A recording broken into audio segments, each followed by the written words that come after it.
I made a bold prediction where 2025 will see the advent of AI agents being adopted in project controls. I do think that agentic AI is closer than most people like to think. We know it exists today. If you programmed a robot to create the most efficient process for creating broomsticks and humans got in the way, it's only programmed to make broomsticks, but it'll remove humans because humans are in the way. Not because it wants to take over and kill humans. If you were to go back to your early 20s or even, late teens, and you were living through this age of AI, how would you navigate that now?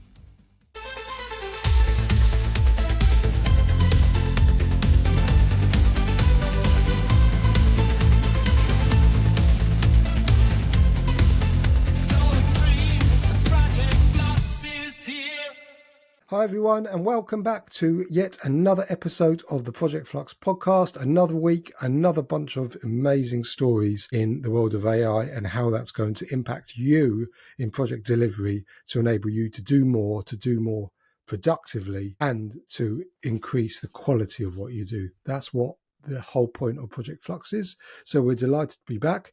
We got a brilliant interview after the news with Dale Foong from Movar, a real inspiration for us because he is the host of Project Chatter podcast. So we're going to be talking to Dale shortly after the news. As ever, we just want to give a big shout out and a deep thank you to our sponsors at Construct AI. We always have their link in our show notes so you can go and trial it out and play around with it for yourself. It is the best niche large language model for our industry that I have found out there. So please take the time to test it out for yourself and see the power of what they've built at Construct AI. And over to you, Yoshi. How are you? Good to see you today. Good to see you too, mate. I'm very good. Very good. Slightly less crazy week than last week in terms of the stories that we had to cover last week with DeepSeek and Operator, etc. But still some pretty big stories to talk about. So you're going to talk to us about some thoughts you've had around a pivot. We'll leave it at that, and you can talk to that in a bit more detail. We're going to have a quick look at the new OpenAI model, which I think they've had to sort of rush release a little bit to react to DeepSeek. I'm going to talk a little bit about dispute resolution and AI and blockchain in dispute resolution and construction. And then just as this episode hit, OpenAI released another agent model called Deep Research. We're not going to have time to go through that in too much detail, so we'll probably cover that a bit more next week, but we'll just do a very kind of light touch on that as well. So let's kick off with your thoughts around the pivot, as you call it. What are you thinking? So this was an article around a pivot of AI safety alignment, effectively, because last week I think before, there was the release of DeepSeek and all the conversation around these reasoning models, these more advanced reasoning models. And this week's more of a hangover, right? I think everything that we've kind of touched on is a hangover from that. Or a reaction. Yeah, a reaction. And we can see that across all the stories that we'll cover. But the main thing for me then was saying, okay, because we have these reasoning models and DeepSeek created such a panic across the Western front, we've had all of these top tier companies, big tech companies in AI, now scrambling to release to not lose their market growth and share, right? Yeah. So they want to show that we're still at the forefront. Now, the problem with that is that it's led to a lot of these companies like OpenAI, mostly, releasing these advanced models and kind of somewhat neglecting the safety sphere, right? So there's because they've got to keep up. Yeah, so there's these concerns that we have these more advanced reasoning models, but how can we be so sure that they are safe?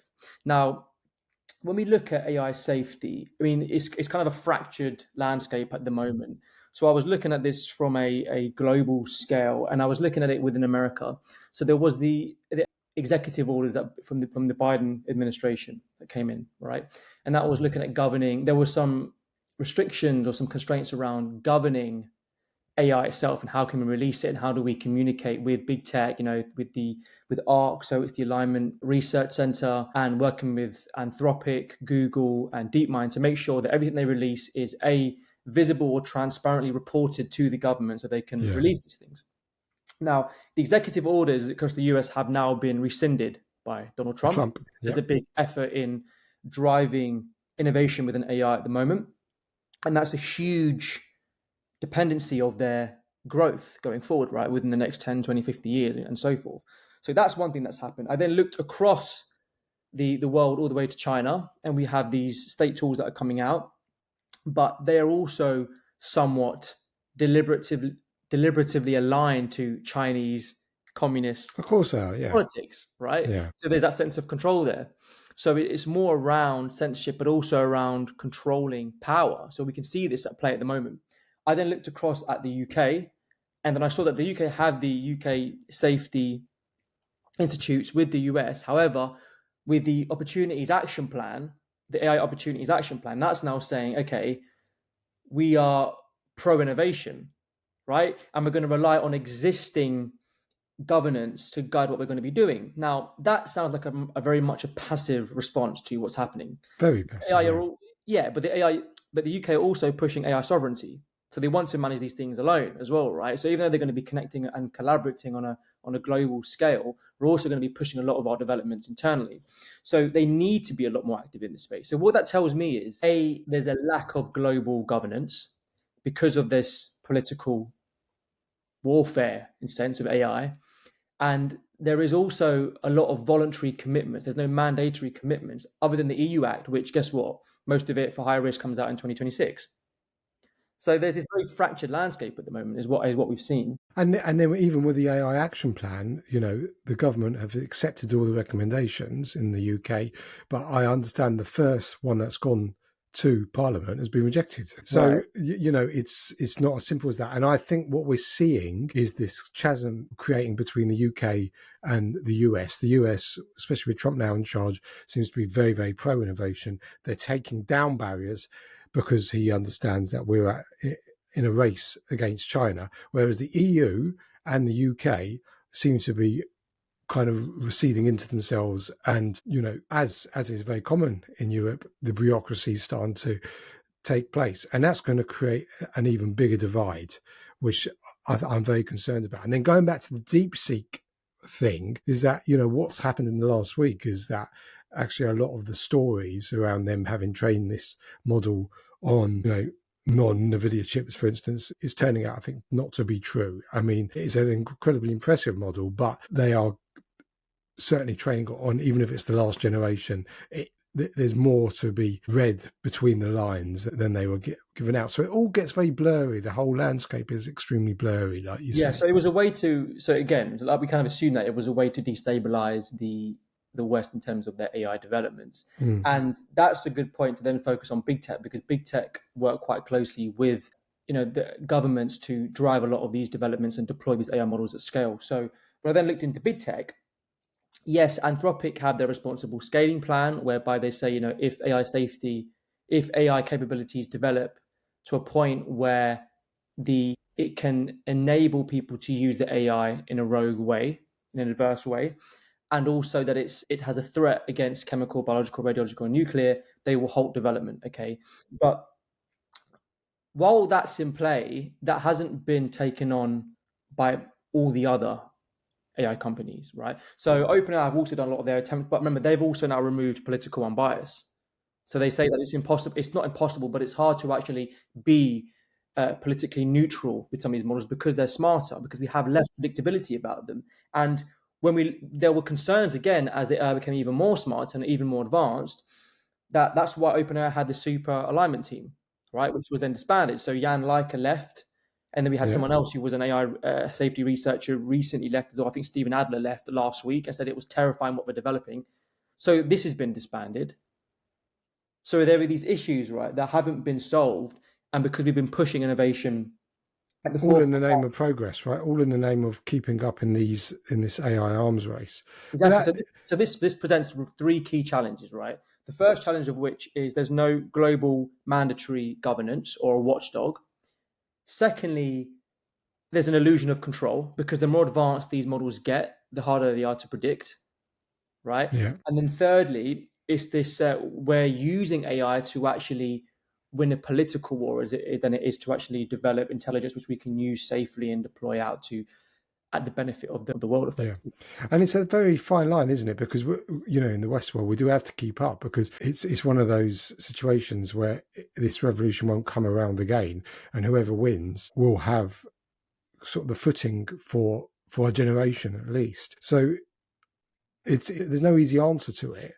But for those kind of sitting in the project delivery sphere, what would you say to them? This must all kind of feels very concerning. And if they've had concerns about using AI in projects before, this is just going to make a lot of people think, well, this is kind of proving my fears. There's so much out there that is risky, so I'm best off leaving it alone. What would you say to that? Yeah, so I think the main thing here, and people are calling it the alignment tax, right? Yeah. That we're not focusing on innovation. If we've got to focus on alignment. I would say, firstly, we need to understand what we mean by AI ethics and safety, right? So when we look at safety alignment, I look at it within an acronym of ACE, right?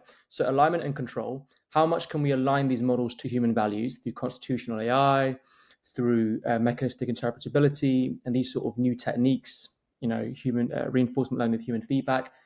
And then there's cyber.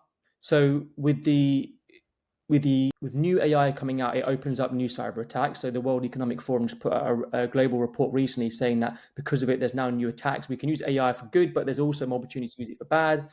And then there's the side of ethics, right? So within the project sphere, what I would say is we need to understand how AI safety alignment or the lack of it is present within a project system across alignment, across cyber, and across ethics. Because in your projects, you have to make sure that your data is secure and safe, and it can't be penetrated and used.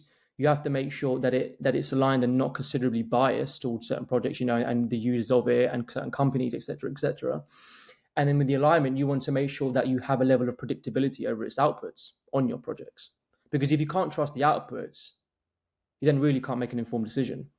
But in some ways, that's no different than using data without AI, right? It's still biased. You've still got those security concerns. Yeah, but if someone says to you, okay, how did you come up with this output or this outcome to make your decision? Right? It's the explainability. The explainability AI, Exactly that. yes. With the more advanced models, remember, they don't even want you to tell these things how to think. You just give it a prompt and it should one shot and give you its reasoning. Yeah. You see what I'm saying? So that's why if you're a company and you deliver a certain service in a certain way and following a certain protocol, how do you make a smart model aligned to that if you think there's a smarter way of doing it? Yeah.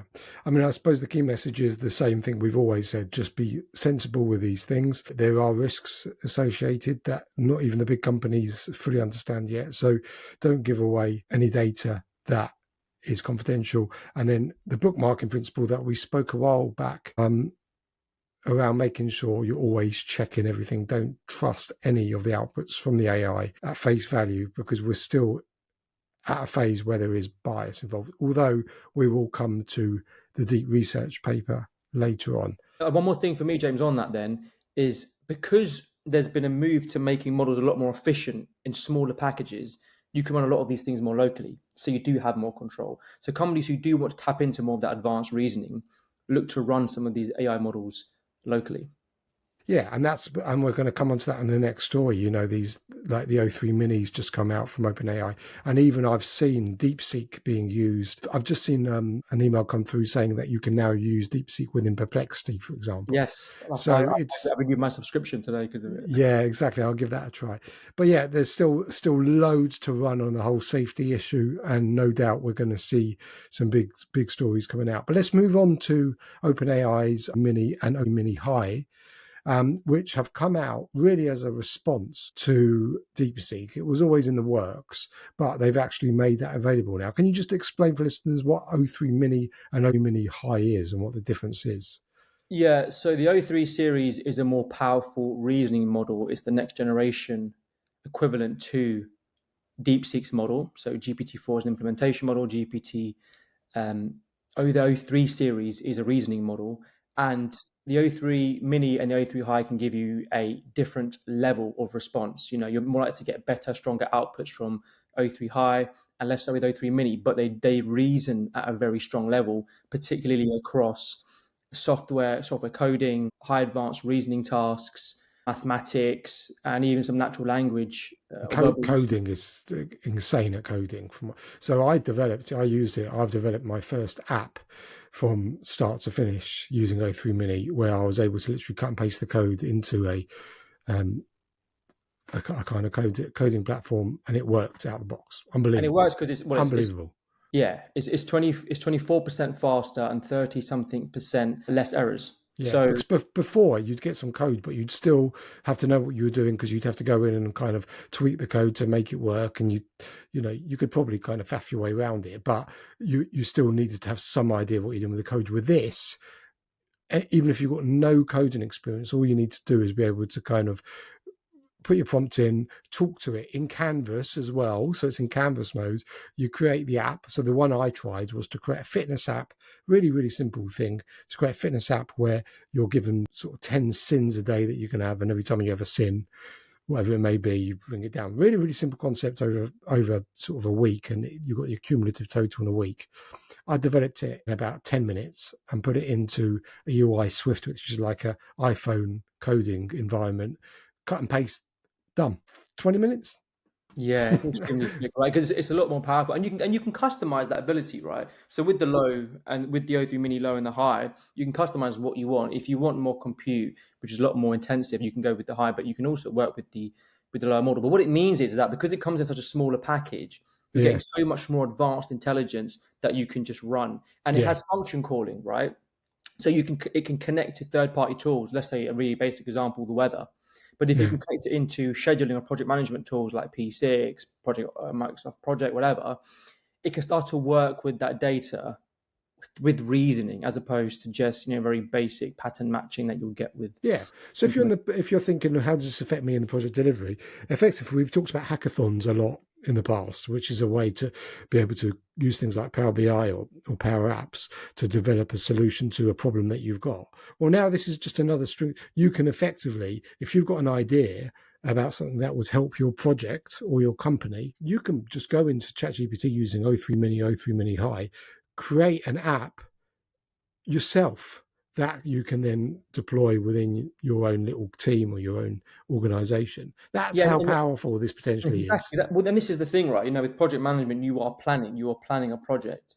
You're now doing it with a much more advanced AI, which is built for reasoning and planning. So think of it that way. I mean, in simple terms, you should see a significant upgrade in the outputs you get now when you try to manage your projects across every function. Project Yeah. controls, reporting, for risk management, scheduling, even costs, right? The ability to connect into the data, use it with a highly advanced AI is just going to be a game changer. Yeah. And this is available for the plus users, isn't it? I think so. It's not in the free tier, but for the $20 a month, you can have access to the O3 Mini. Now, There I'm are going to ratings. jump.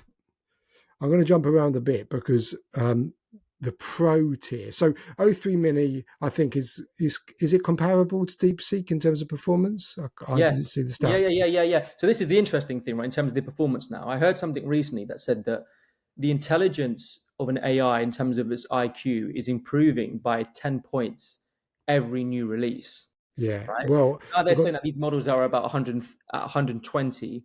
We'll get to 130 soon, to the point where it's like, only a few thousand people have that level of intelligence. And then we're going to be getting to the intelligence you get with Einstein, Oppenheimer, and these sort of figures. So we're getting to that point now. And mad, when they isn't it? compared O3, Absolutely they mad. did show that it had PhD level reasoning.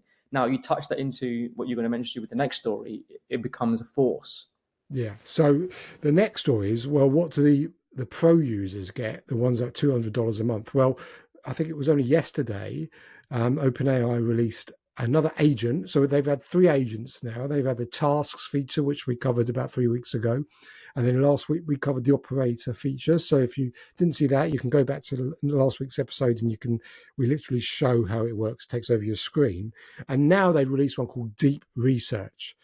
And this is a tool that conducts complex multi-step internet research, and it delivers comprehensive reports in a fraction of the time of a human analyst with all citations, etc. And I've seen some examples of the reports it creates. We're talking serious scientific level papers. Now, if you're in the kind of research field, or if you're in the construction research field, this is massive, because you don't have to go out and pay somebody to carry out a piece of research for you. This will do it for you, and it's rapid.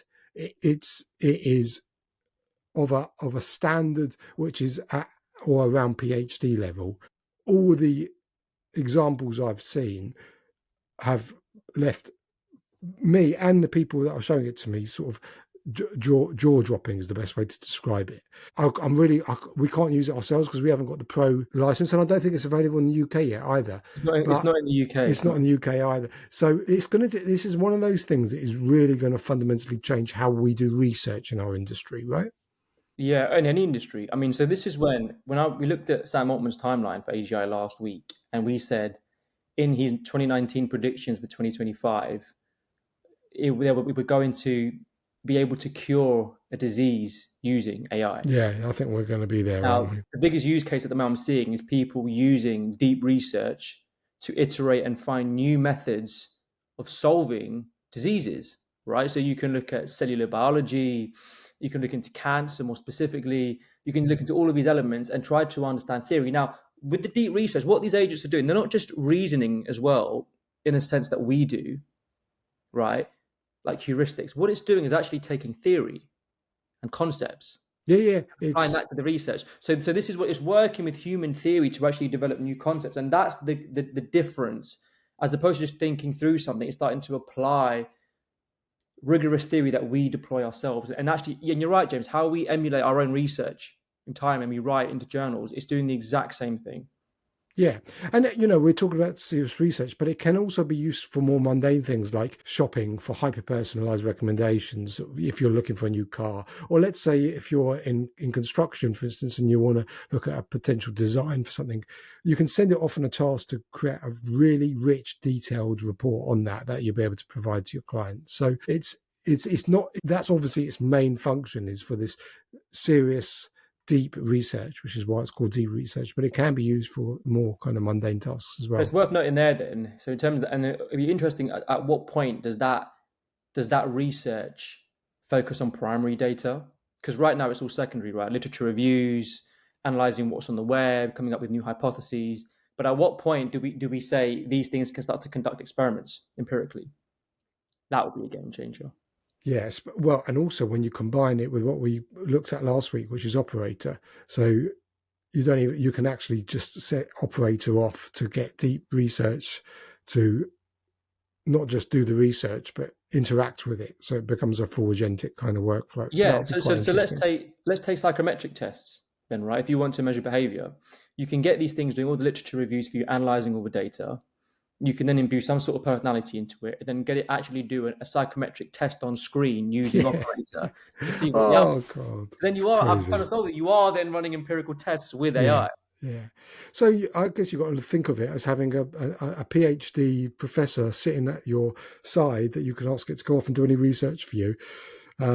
It's amazing, just amazing. And this is all in 3 weeks. So in 3 weeks, we've gone from very much chat-based interface to having tasks, to having the operator model, DeepSeek coming out in the middle of all that just to change the game. And now we've got deep research. So do you think it was pressure? Do you think that's only? I think this is a react. I think both O3 Mini and this is a reaction. They've had to kind of show, but because look, there's the technical issue at play, but there's also the political issue at play.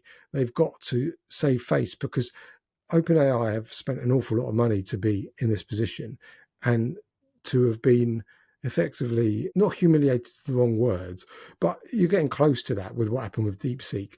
Well, there was a bubble burst because of it, right? It was a bubble burst, so they need to kind of flex their muscles a little bit. So I think it's probably is a bit of a reaction to that.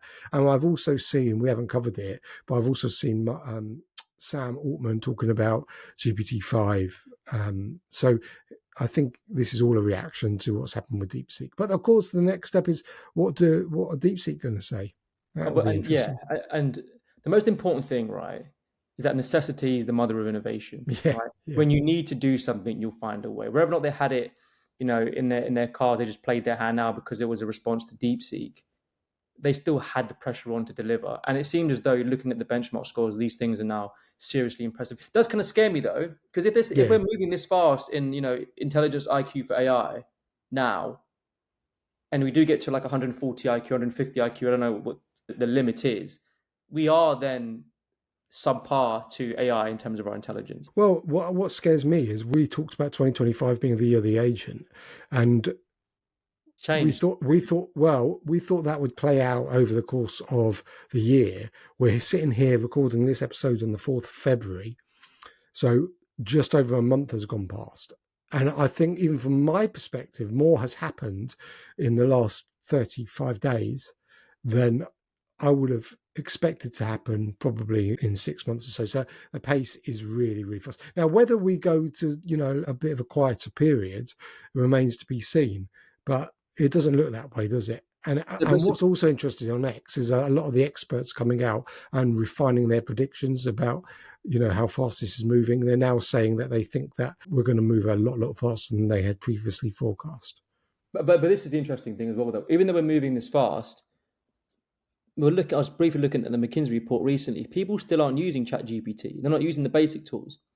So Well, it's like what's happening is only a handful of people really globally are using it. Well, what's happening is there's this goal for the people who are using it more and more, and then the people who haven't used it, it's becoming more and more difficult for them to get on the bus because it's becoming more and more difficult. Which is why we do this. This is why we do this, because otherwise we do run the risk of the haves and the have-nots emerging, which is the same as any revolution that we've ever had throughout history. There'll be the people who embrace it and then the people who get left behind. But it's just happening at a very, very fast pace. So we've got to keep the message, which is this technology is here whether you like it or not. It's going to impact the world and it's going to impact your industry. So you can either get on the bus and learn to embrace it to improve your career, bearing in mind what else is happening in the world in terms of the shift away from the professions, as I like to call it, to this more kind of, you've got to build your own brand effectively. So it's really, really important, especially for the younger people listening to this. It's really important you understand this technology, because this micro company concept, I think, is going to become very, very Entrepreneurship is going to grow. Well, entrepreneurship will have to become the norm, because there won't be professions around to accommodate the training requirements and the kind of cycle that you usually go through from entering your career to exiting it. And the agentic workflow is going to enable people to create companies with literally hundreds or even thousands of agents working for them. And that's your competition. And the most important thing you're going to have is your personal brand. And your personal brand has to say that I know how to get the most out of artificial intelligence, because it'll be a bit like someone turning up to an interview saying, I don't know how to use Excel back in the 90s, and say, well, it's not for me. It's nothing to do with me. Well, it would be that times 1,000. Yeah, because now you have things that are smarter than you. Yeah, and the thing is, and when they roam about, what happens? When they walk among us. Yeah.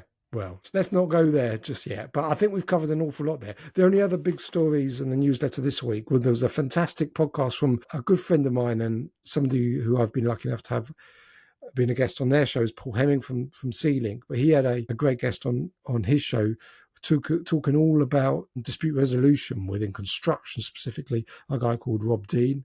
So do check that out. We break that down in the newsletter, but he looks at AI and blockchain and very specifically about how it's going to impact dispute resolution, and really kind of backs up what we're talking about here.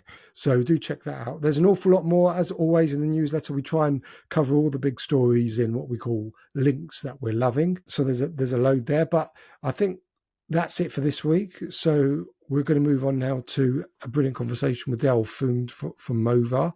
So stick about for that. Anything else for you want to add to Yoshi before we call it a day? For me, mate, we'll hope to see what happens next week. Yeah, well, we already know we need to go into deep research in a bit more detail, but I'm sure there'll be plenty of other stories to circle back to. But thanks very much, everyone. And until next week, we will now move on to the interview with Dale Foong from Movar. Project Flux is here.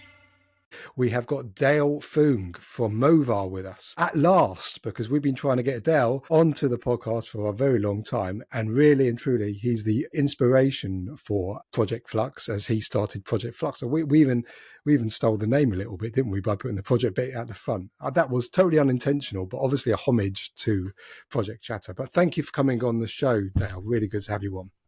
Yeah, no, it's awesome to be here. And yeah, I know we've tried to get some dates for a little while now. And I've been watching with interest, James and Yoshi, what you guys have been doing. And Project Flux is absolutely flying, and really, really a privilege to be on the show.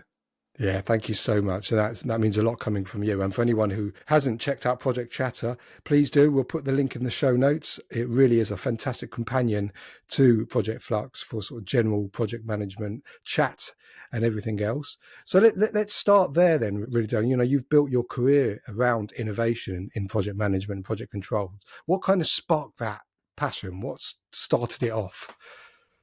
It's an interesting one. I think like most project professionals in the project controls PMO space, you kind of fall into it. You don't sort of necessarily pick it. It kind of picks you in a sense. And from an innovation perspective, I think I've always had a curious mind. You know, how do things work? How can I make things better? I remember, you know, sort of when I was in high school and university, I used to, you know, take computers apart and then build them and add to them and things like that. And I mean, I can't put a computer together today. I haven't done it in a while, but you know, the curiosity of building things and can I make things better? And so I think innovation has always been part of me as a person, but that doesn't mean that, you know, others out there sort of can't pick it up. And then in the project control space, there's so much opportunity to innovate. It's a fairly young profession. You know, it's not sort of a too well established one. And so there's so much ground where you can just look at things and go, surely we can do that better. Surely we can do that better. And it's actually part of the foundation of how Project Chatter was born, with myself and my co-host Val, where we said, look, you know, Australian, South African, and you know, we have a voice for radio. Let's do a podcast. And we started off just saying, and excuse my French, but we started saying, this is shit with about project controls. And we just recorded that and put that out there, and people went, oh, yeah, you're right. Well, you get a nerve, obviously, with that.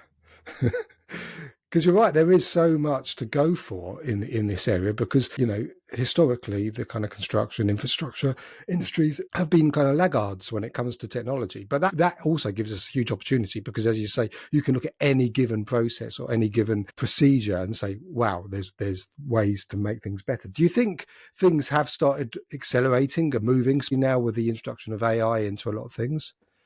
Yeah, I think so. I don't think it's necessarily because of the introduction of technology.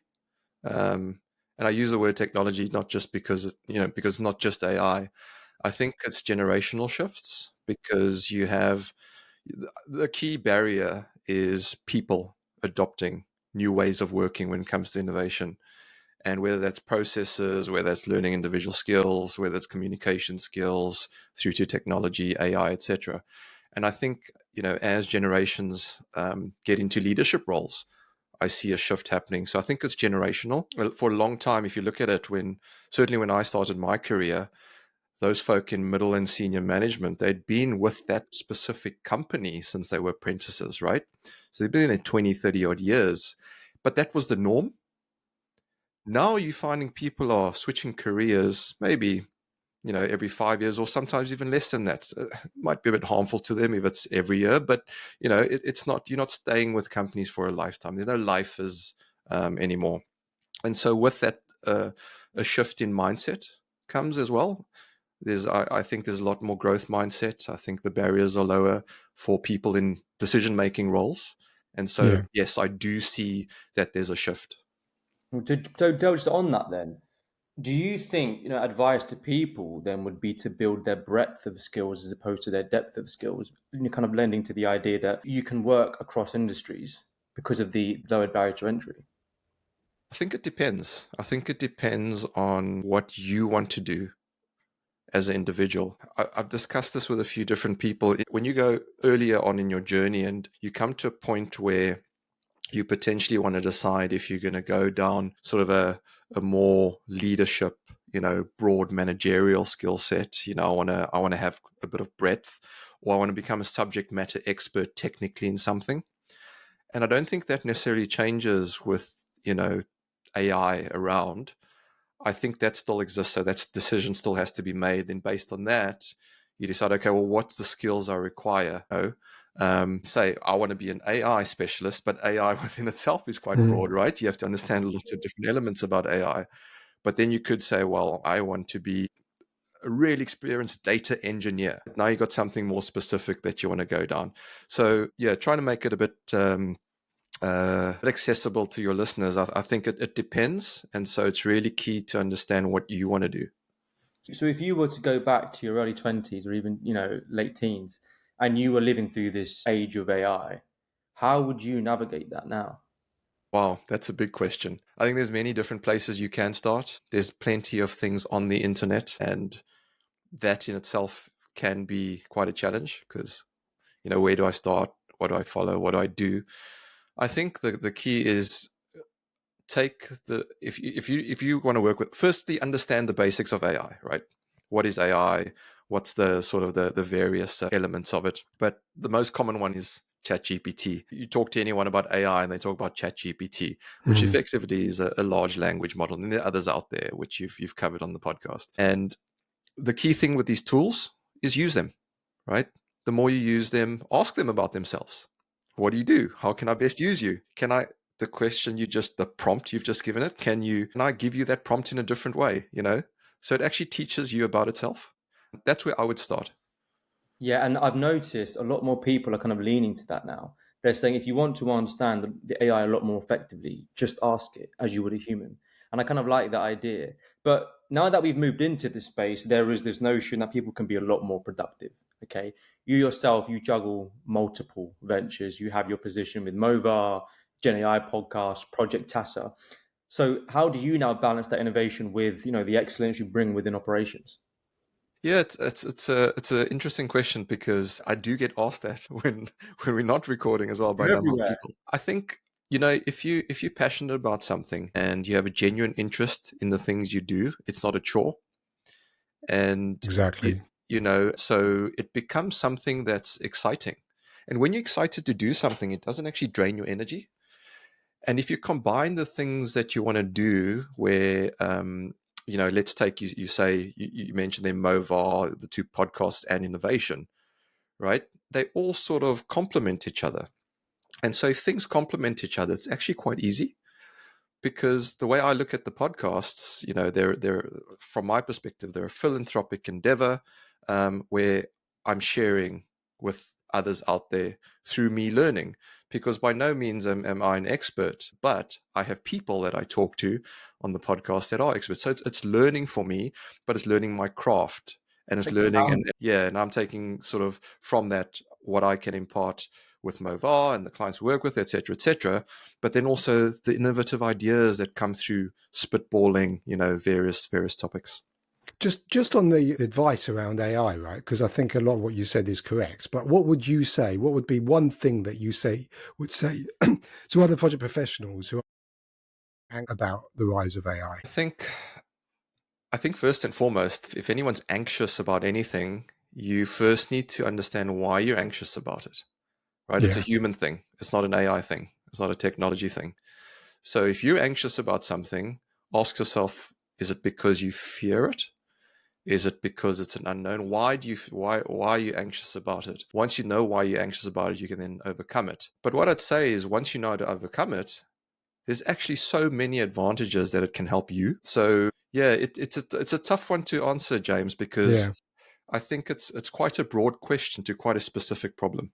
Yeah, I guess different people will have different kind of needs. Some of it will be psychological thing Mm-hmm. around fear of losing their job or perhaps fear of what it means for them in the future. Whereas other people, it will just be a lack of understanding. So you just need to explain it to them. Yeah, I've always, before, AI was the topic of choice, I've always, over the past, I'd say 10, 15 years of my career, picked up this notion that whichever role I'm in, I want to replace myself. And I want to replace myself with improving what I do, bringing in automation, bringing in processes. So whether that's replacing what I do with a spreadsheet, with Excel, So yeah, it's a really, really interesting one. I think James has just gone off there. I think his camera's he's a bit Yeah. messed up. But no, that's really whenever I see you, Dale, and I see you everywhere, I do. And James, also with James, you guys are everywhere. Like you do so much in such little time. But one thing that I really took to you was the way that you think. So when I met you the other day, we went to that breakfast club, and you were just you reason and like you see things. You because even now, like when we said, do you want scripted questions for the podcast? You were a lot more focused on, no, just give me the questions. I'm confident, I'm competent, I can answer these questions off the cuff, and I think that was really impressive. No, thank you. Yeah, to be honest with you, it's a skill that you have to pick up, I think, along the way. If you talk to anyone without a camera in their face, without a microphone, in front of them, at a coffee shop, over lunch, over a beer, they're fine, right? You'll be able to chat to them, no problem. They know what they want to say. And so you put people in different environments, and all of a sudden, there's the subconscious. What do people think about what I'm saying? And you have to overcome it. So it's a skill you pick up. And I just am fortunate enough where through the podcasts, I'm just used to this. And so I can think on the spot. And yeah, it's a skill. You pick it up over time. But you guys have picked up as well. I'm sure if you go back and listen to some of your earlier recordings, you go, oh, I'm so much better now, because we do that. Yeah, that's exactly it. So, Del, Movar and your podcast emphasize the intersection of AI and project management itself.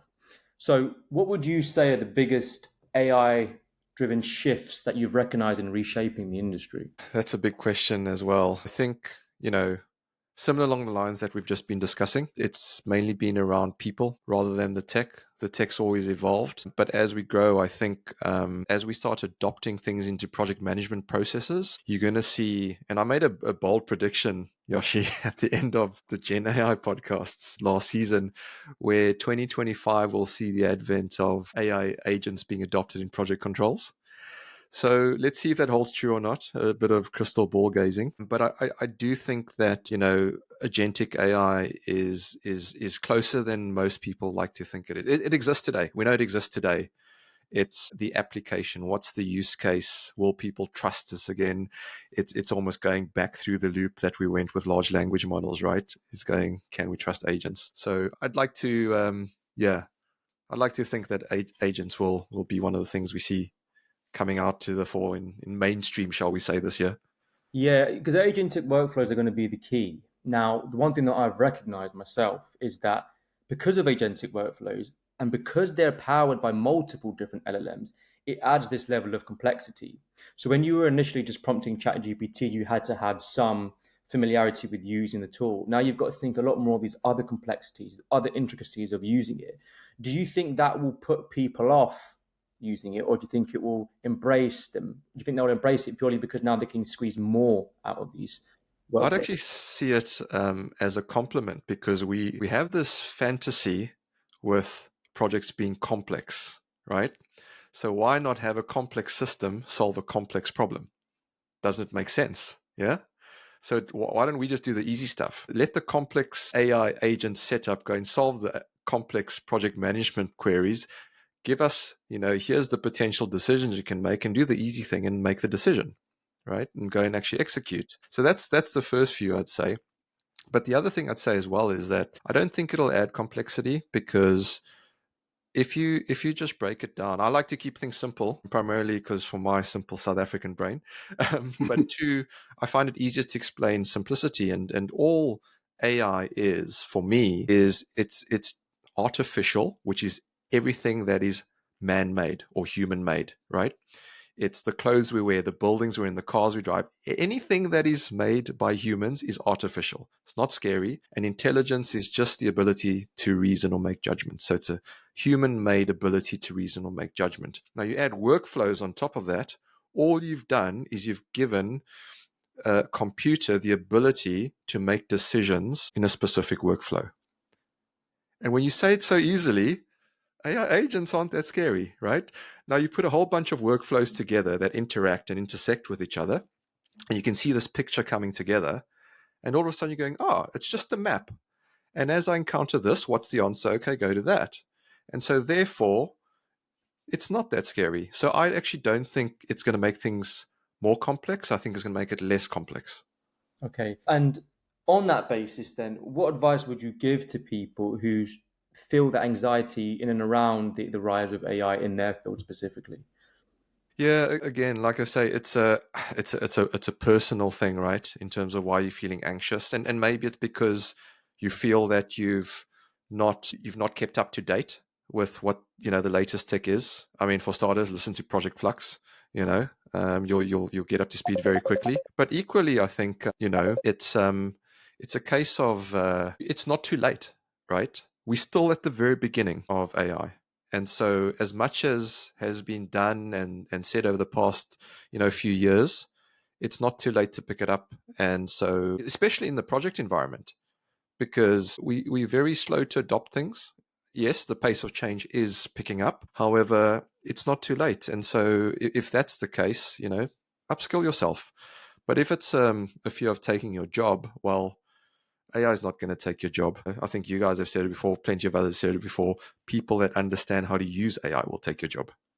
Yeah. Very true statement. So one more question I have here, Dale, on kind of this realm of communication. Like you said, with Project Flux, we aim to translate a lot of the complexities of AI to our audiences. And you are also a co-founder of the Project Connect group. So a big emphasis of that is networking and collaboration, and how do you now see that evolving with AI at the forefront? Interesting question. I think networking is a people thing. I don't think it's a technology thing. There's a place for things like webinars and online conferences, but for me, there's nothing better than, sharing a drink with someone and just having a chat face to face, shaking someone's hand, or if you know them well enough, giving them a hug and going, "How are you doing?" I don't think AI will take anything away from that experience, that in-person experience. In fact, I think it's probably the opposite effect, where because of technology, because of the virtual world, humans will crave networking events, face-to-face, in-person events even more. Yeah, I think that's exactly what will happen. We're going to be relying more and more on machines, more and more on AI, and we're going to still need a way of sharing those experiences, coming together and actually because how do we find out about these things? Otherwise, you're just going to miss out on loads of stuff anyway. So I think the networking side of things around like-minded people, and also people who maybe are feeling, as we said in the last question, anxious or scared about it, is more important now than ever. Yeah, absolutely. Yeah. Yeah. So when you've come to these networking events, then, and you as you hold them on the Project Connect group, what's kind of the most wildest take you've heard about AI in some of these conversations? The wildest take. That it's going to be like Skynet, the Terminator, probably. And Which might not be that wild. may not be that wild. Potentially, we're already plugged into the Matrix.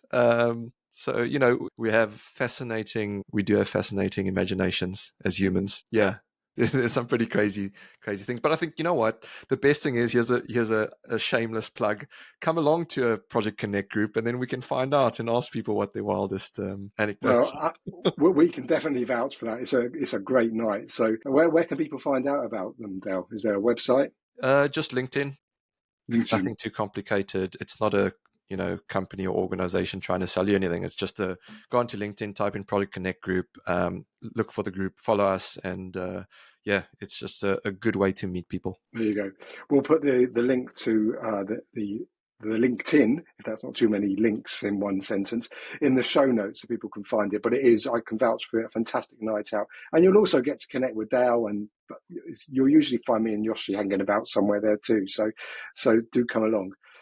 I just wanted to talk to you about, we had another guest on recently who was the author of a book called The AI-Driven Leader. And he came up with a very interesting concept that I think has changed my thinking about how we can use AI in our industry. And he talks about AI as a thought partner.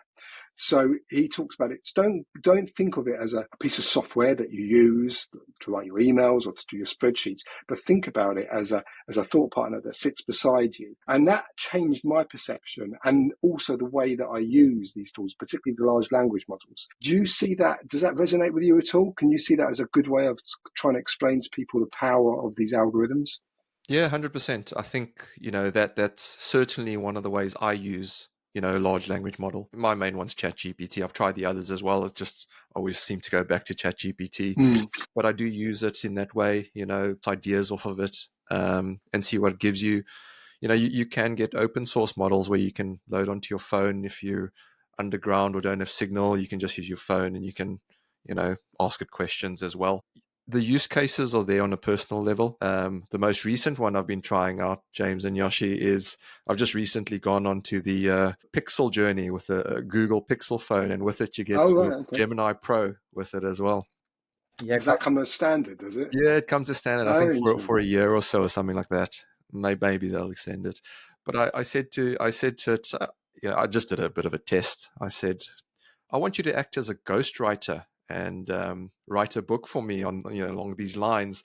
And it started having conversation with me and asking me questions. And do you have any ideas of this and that, and going down all sorts of things. So it's pretty cool what you can. And that's voice interaction, right? So now all of a sudden it's not just a thought lead; it's a ghostwriter for me. So it is whatever you want it to be, and whatever allows you to, I guess, lower the barrier to you adopting it is good for you ultimately, because you'll be gaining. I mean, I think, Yoshi, you mentioned productivity earlier. Productivity is one thing, but I think also you need to use tools and technology to give you time back. So not so that you can do more work and be more productive, but actually you can do more time doing the things you need to be doing, the important things, whether that's spending more time with your loved ones, a bit more downtime, etc., etc. We forget that. We think, okay, now we can do our work day in 4 hours. I can do 4 hours more work. Yes, you can. But actually, what if you use that 4 hours to be a bit more creative about your work? Well, you've lost the point. And it reminds me, I'm sure you've seen the meme of the person that says, I wanted AI to take away all the tasks that I hate doing, like the dishes and the grunt work, so that I could be more creative. But actually what we've got is a lot of AI doing a lot of the creativity. And, we're talking about the graphic design space or the movie space or the music space to effectively, as you say, in theory, give us more time to do work. So it's gone backwards, which is not great. So we've got to bear that. That's really good advice from Dale there. Use that time that you're getting back to live life, right? And did you find that anecdotally? I think it's a journey you go through, right? Because when you are passionate, you do have a lot going on, and you think, I can do more, right? We all like to be busy fools sometimes, right? I'm busy, I'm too busy. But the work is always there. There's always more to do. And so you got to take a step back from it, because when you're in it, you're like, this is cool. I can do this. I can do that. I'm going to do multiple things. I don't have to remember, because ChatGPT remembers my thoughts for me. And then you go, actually, how about I just take a little bit of a breather, So yeah, I think it's something personally that I just discovered through my own journey, rather than sort of someone telling me to look at it or think about it that way. Yeah.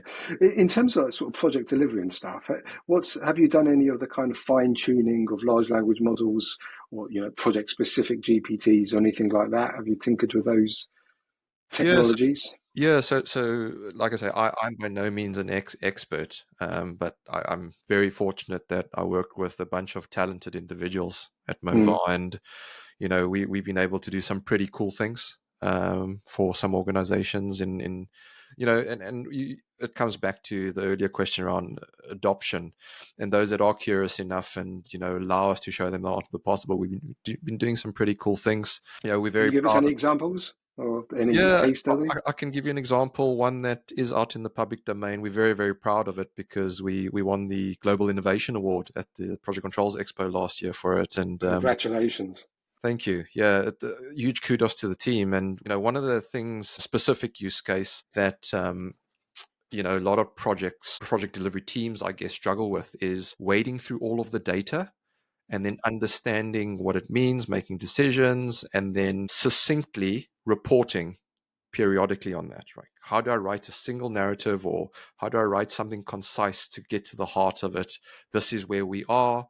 These are the issues. This is what I'm doing about it, to give that sort of sense of I'm in control of this project. So to assist project managers. And so we brought a whole host of various sources of data together, including the likes of pictures and images and video, etc., linked it all together, and generated, status of projects and root causes. And it allowed you to easily filter.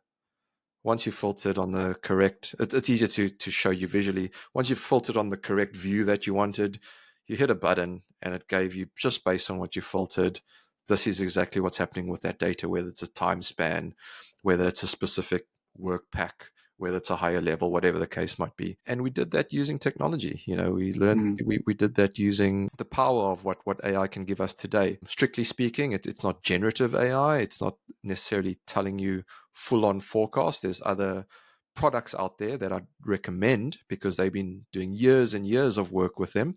But this is really neat automation, almost agentic-like, where you can go in, search for things quite easily without doing too much work. And you raise a good point there. What is AI? I mean, the definition can be as broad or as narrow as you want it to be.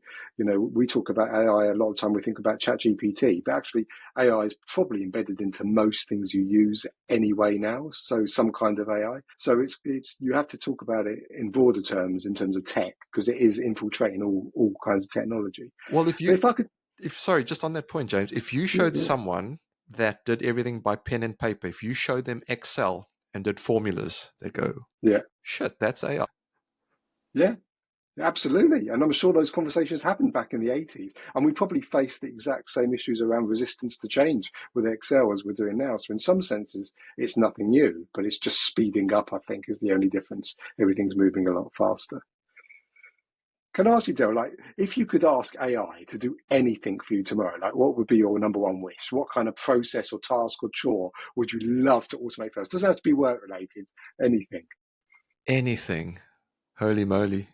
Could it come and clean my house tomorrow? That's probably what I need to do, is tidy up a bit, do a bit of washing, sweep the floors. I'd get a dishwasher loader. How lazy is that? We've got this tool that's meant to help us out, and then I actually want another tool to load it up in the first place. No, I think, you know what, it's an interesting question. And I think we need to be conscious that sometimes, there's this old saying that you don't get happiness without sadness, and you don't get good things. You don't get good without bad, right? And sometimes we do have to do the mundane things, and we can't let tech do everything for us. We just become lazy. I mean, everything's novel in the beginning, right? Sipping pina coladas on the beach, it's great for a week, but if you do it for 2-3 weeks, you probably become bored of that as well. So yeah, we got to be careful, I think, a little bit of wanting tech and AI to do everything for us. Yeah, well, there's the quote about before enlightenment, sweep up. After enlightenment, sweep up, because you've still got to have that kind of motion in your life to do things. So I think it's quite important. And when we're talking about tech, and I think that's why we wanted to delve into this area in Project Flux, we don't just talk about the technology, we talk about the human impact of it, because it's going to have such a profound impact on society, all the way from religious, all the way down to the way that we organise ourselves as a society. You've got to take those things into account. And I guess the one thing that worries me, and Yoshi and I have spoken about it a lot, is that the big tech firms, so your Elon Musk, your Zuckerbergs, your Sam Altmans, they are in a AI war, no doubt about it. It's trying to be the first to AGI, or whatever we want to call it. And that worries me on a personal level, because they seem to be throwing caution to the wind to be the first there. Does that keep you up at night at all, or you think we're in safe hands with Mr. Musk and his crew? Interesting conversation the other day with a colleague at work who knows far more than me, Yash. Big shout out to Yash Desai, on this stuff. And I said to him, in theory, if someone created AGI, could AGI own itself and get rid of the person that owns it? Could you truly own it if you created AGI? Because it's now thinking for itself and will find a way to not be owned and controlled. That's the worry, isn't it? Yeah. So it was an interesting conversation. I think we do have a fascination, and we do have a responsibility to ensure that we have the safeguards in place, the handrails with the use of this. Look, AI, AGI, it has to have a reason to want to, I guess, one, take over humanity, if that the doomsday. But I think we can also get accidental doomsdays. So I saw something a little while back where if you programmed a robot, let's say, to create the most efficient process for creating broomsticks, right? And humans got in the way. It's only programmed to make broomsticks, but it'll remove humans because humans are in the way. Not Yeah, I've because it seen wants to that. take over and kill humans, Yeah. but because humans are in the way. It's the So, paperclip riddle, isn't it? I think it was something like that. yeah. So, yeah, I think it's an interesting one. I don't know is the truth. I think you've got to tread curiously but cautiously with any technology. So, yeah. Sorry, James, I can't give you an answer to that one. If you could, I think you'll be having meetings with presidents and stuff because everyone's grappling with it. But it just leaves me a bit cold because we're moving, like I say, so fast. And industries, let's take it back to what we do in our industry. Industries get disrupted and they can happen very, very quickly.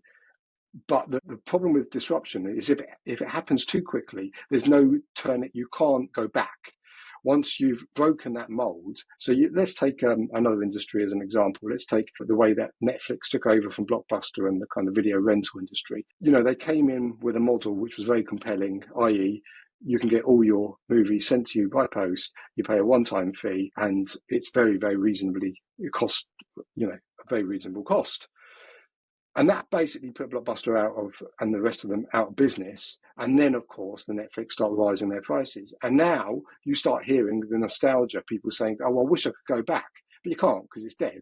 Now, to me, there's a risk that could happen in our industries. You know, we've got very clever consultants, very clever architects, very clever engineers. In theory, we're going to get to the point where AI can do a lot of that stuff. And it's going to be very compelling to clients to be able to say, well, I'm just going to go with that subscription, that Oracle service or that Autodesk service, until they put their prices up and they say, oh, I'd really love to have that personal touch back, but it might be too late. So that's me kind of like worst case scenario. Am I overthinking, over worrying, No. or do you think? I think all perspectives are valid. This is the reason we put ourselves out there. We put our thoughts out there so we can give people perspectives. And the more varying views we have and opinions that people can listen to, the more perspectives we have. I think it's if anything's going to happen, it's going to happen by stealth. It's not going to be a light switch moment. It will seem like a light switch moment, but it won't be. It'll be like the mobile phone, right? When it first came out, you remember those big bricks and all that type of thing. And now everyone's got a mobile phone, right? Yeah. It wasn't a flick of a switch, but it may have But felt like it. it does feel like that, doesn't it? Because all of a sudden you just say, oh, wow, when did that change? The point for me with that, where I realised society had changed, was once when I got onto either train or tube, subway, for those listening in America, and every single person on the carriage had their heads down in their mobile. And you thought, wow, things have changed there. Absolutely. Cool. Anyway, listen, we're reaching the end of the podcast. Thank you so much for your time and your expertise. It was really great to talk to you. Can we just ask you one last question? If there's any kind of inspiration that you have, any book or podcast, of course, not including Project Chatter, which we've already given a shout out for, is there anything else that you would advise people to go ahead and read or watch or listen to?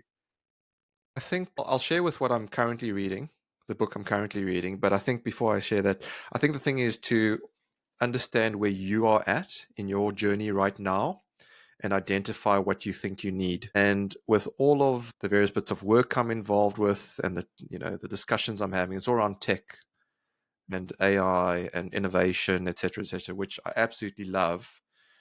But I'm consciously going, what's missing from that? And that's more of the human side. And so the Absolutely. book I'm really busy reading is called Grit, and Okay. it's fascinating. It's looking at how what determines success, and it's not talent. There's no real correlation between talent and success. You have a lot of talented people that weren't successful and didn't reach their potential. But for people to actually reach their potential, it was grit. And what does grit actually mean? So the book's called Grit.